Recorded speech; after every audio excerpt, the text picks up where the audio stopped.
इस मामले में अब तक क्या एक्शन लिया गया ये भी आपको बता देते हैं। महू की घटना पर प्रशासन ने एक्शन लिया है और सीसीटीवी के आधार पर आरोपियों को पकड़ा जा रहा है। पहचान उनकी की जा रही है। अब तक करीब 13 दंगाई गिरफ्तार किए जा चुके हैं। दोषियों पर रासुका लगाने की तैयारी है।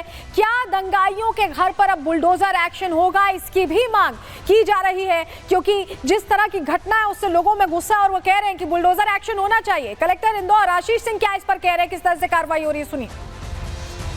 जो एफआईआर हुई थी उसके आधार पर अभी तक जो अंतिम जानकारी मैंने ली थी कि 13 लोगों को उसमें गिरफ्तार भी किया गया है। कुछ लोगों के खिलाफ हम लोग रासुका की भी कार्रवाई करेंगे। कुछ अन्य भी एफआईआर इसमें लॉन्च होने की संभावना है, जिस तरीके से लोग आ रहे हैं और वीडियोस देख रहे हैं। कुल मिला के अभी पूरी तरीके से शांति स्थापित है और हमारी तरफ से जो भी कार्रवाई बनती है, वैधानिक कार्रवाई बनती है, वो कड़ी से कड़ी कार्रवाई की जाएगी, जिससे भविष्य में इस प्रकार की घटनाओं की पुनरावृत्ति ना हो और कोई भी एक भी जो जिम्मेदार व्यक्ति है उसको बख्शा नहीं जाएगा। जिस तरह की तस्वीरें सामने आई उससे सवाल यह खड़ा होता है, क्या अपने ही देश में हम जीत का जश्न नहीं मना सकते? क्या अपने ही देश में भारत माता की जय कहने पर पत्थरबाजी हो जाएगी? रिपोर्ट देखिए।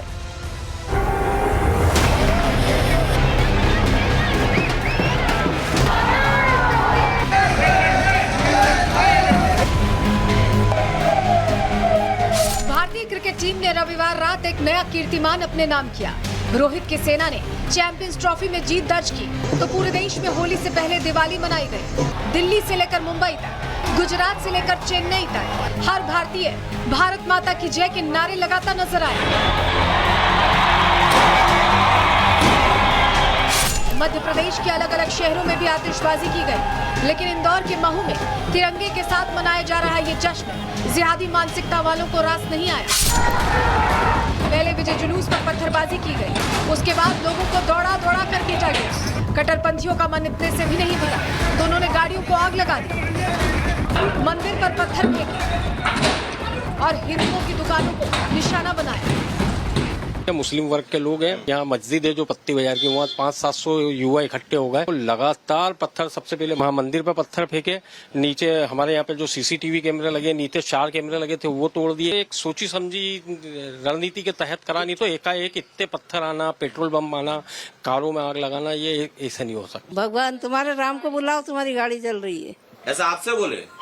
आवाज लगा रहे थे। भीड़ इकट्ठा करके किसी के ऊपर पथराव कर रहे हैं, सब जगह आग लगा रहे हैं, लोगों को मार रहे हैं। बताइए ये कैसा रमजान मना रहे हैं वो?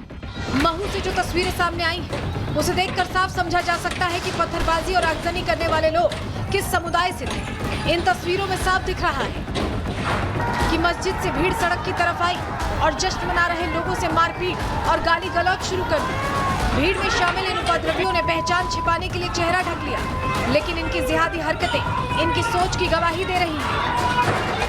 ये जो आप मस्जिद देख रहे हैं, वहां से जीत के बाद विजय जुलूस या जश्न जो है उसके रूप में युवा निकल रहे थे और इसी दौरान इस पत्ती चौराहे पर हंगामा हो गया, पथराव हो गया। अचानक से ये पथराव हुआ। पथराव के सबूत आपको दिखाते हैं। ये देखिए, ये जो दुकान आप देख रहे हैं, इसका जो बोर्ड है वो पथराव में तोड़ दिया गया। इस दुकान को आग लगाने की कोशिश की गई। कार है जिसकी हालत आप देख सकते हैं कि कैसी हो चुकी है, पूरी तरह से क्षतिग्रस्त हो चुकी है। इस गाड़ी के अंदर की भी तस्वीर रहेगी। गाड़ी के अंदर भी आपको ईंट दिख रही होगी। इस गाड़ी के अंदर भी आपको देखिए हिंसा के जो सबूत है, उपद्रव के जो सबूत है वो दिखेंगे। ये पत्थर आप देख रहे हैं, इस तरह से इस गाड़ी को भी तहस-नहस किया गया। जिस तरह से हिंदुओं के घरों पर पत्थरबाजी और आगजनी की गई, उससे ये साफ है कि इस हिंसा के लिए पहले से तैयारी की गई थी। हमले के लिए पत्थर जुटाए गए, किन गाड़ियों और दुकानों को निशाना बनाना है इसकी भी प्लानिंग की गई थी, क्योंकि इस पत्थरबाजी में सिर्फ हिंदुओं का ही नुकसान हुआ है। महू में प्रशासन अलर्ट है, लेकिन अब हिंदुओं का आक्रोश बढ़ता जा रहा है। महू के बाजार पूरी तरह से बंद नजर आ रहे हैं। हिंदुओं की मांग है कि आरोपियों के खिलाफ बुलडोजर एक्शन। ये मुस्लिम समुदाय के लोग थे, इनको जीत से कोई मतलब नहीं था, इनको देश से कोई मतलब नहीं है, इनको बस पत्थर चलाने थे। देशद्रोही क्या है लोग? कड़ी से कड़ी कार्रवाई होना चाहिए और इनके घर अवैध है और जिन लोगों ने हरकत करी है उनके घर टूटना चाहिए। जिस तरीके से यूपी वगैरह सभी जगह बुलडोजर एक्शन होता है वैसा वो करे। ये मंदिर पे मेन टारगेट था इनका, क्योंकि यहाँ बना था और पूरे यहाँ से पूरे लाइट बंद करके ये पूरे अवैध है कि इन पे कार्रवाई हो, बुलडोजर चले। ऐसी सजा मिले कि इनके आने वाली भी पीढ़ी याद रखे। इतने अवैध मकान है, इनके तोड़ना चाहिए। हमले की वायरल वीडियो और सीसीटीवी फुटेज के आधार पर पुलिस ने 13 से ज्यादा आरोपियों को गिरफ्तार किया है। कई आरोपियों के खिलाफ रासुका की कार्रवाई की जा रही है। साथ ही प्रशासन की प्राथमिकता है कि इलाके में शांति कायम की जाए।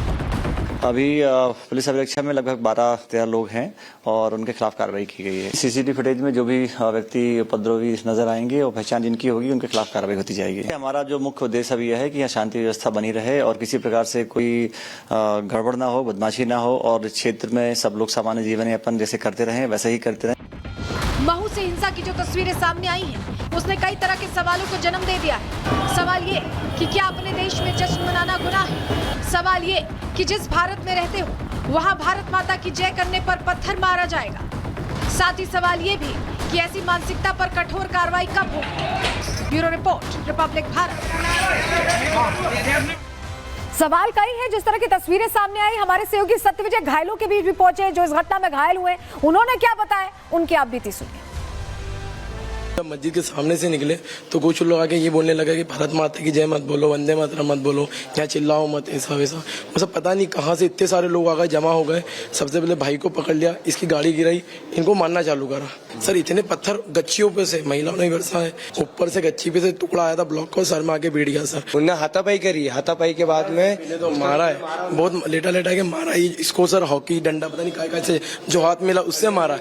पथराव तो बहुत बाद में बरसे, जब वहाँ पे जब हलचल मची तो सब इकट्ठा हो गए वो लोग, वो सब पथराव करना चालू करना। पत्थर आया कहाँ से वहाँ सर वही तो नहीं पता सर। थैले में भर के ऊपर से छत पे से मार रहे सर पथराव। सोचो पहले से तैयारी उनके पास। तो इस पूरे मामले में छानबीन चल रही है, पहचान चल रही है और ये भी पता लगाने की कोशिश की जा रही है कि क्या ये पहले से प्लानिंग के तहत हमला किया गया है। आगे बढ़ रहे हैं, अगली खबर का रुख कर रहे हैं और बात अब दिल्ली की करने जा रहे हैं। दिल्ली की बात इसलिए जरूरी हो गई क्योंकि यहाँ पर रोहिंग्याओं के साथ लगातार बढ़ती आबादी रोहिंग्याओं की यहाँ पर बता रही है कि अपराध का ग्राफ भी दिल्ली में बढ़ता जा रहा है। और अब दिल्ली के गाजीपुर में हत्या कर दी गई है रोहित की। रोहित एक 32 साल का युवक जिसकी हत्या सिर्फ मामूली वाद विवाद में हो गई। जरा आपको पूरी खबर बताते हैं तस्वीर के जरिए, क्योंकि परिजनों ने आरोप लगाया है कि ये जो घटना अंजाम दी गई है इसका रोहिंग्या कनेक्शन है। पुलिस उस लिहाज से भी जांच कर रही है। तस्वीर दिखाते हैं पहले। ये रोहित है जिनकी गोली मारकर हत्या कर दी गई। बहुत मामूली सी बात पर झड़प होती है और उसके बाद रोहित को मौत के घाट उतार दिया जाता है।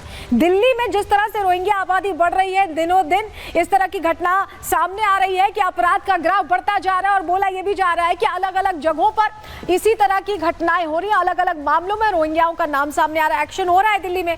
लेकिन रोहित को क्यों मौत के घाट उतारा गया, परिजन ये सवाल पूछे। पूरी खबर क्या है एक बार आपको बता देते हैं। दिल्ली के गाजीपुर में रोहित की दरअसल गोली मारकर हत्या की गई। रविवार देर रात युवक रोहित को गोली मारी गई। रोहित की मौत के बाद सही तनाव का माहौल बना हुआ है। नाराज लोगों ने NH-24 पर जाम लगा दिया और कार्रवाई की मांग की। आरोपियों की गिरफ्तारी और सख्त कार्रवाई की मांग को लेकर यह जाम लगाया, विरोध किया। हत्या का आरोप मुस्लिम समुदाय के युवकों पर लगाया। परिजनों ने हत्या में रोहिंग्याओं के शामिल होने का दावा किया, शक जाहिर किया है। सीसीटीवी की मदद से अब आरोपियों की पहचान की यहां कोशिश की जा रही है। तो समझिए इस पूरे मामले में यही एंगल सामने आया कि ये रोहिंग्या लोग हो सकते हैं।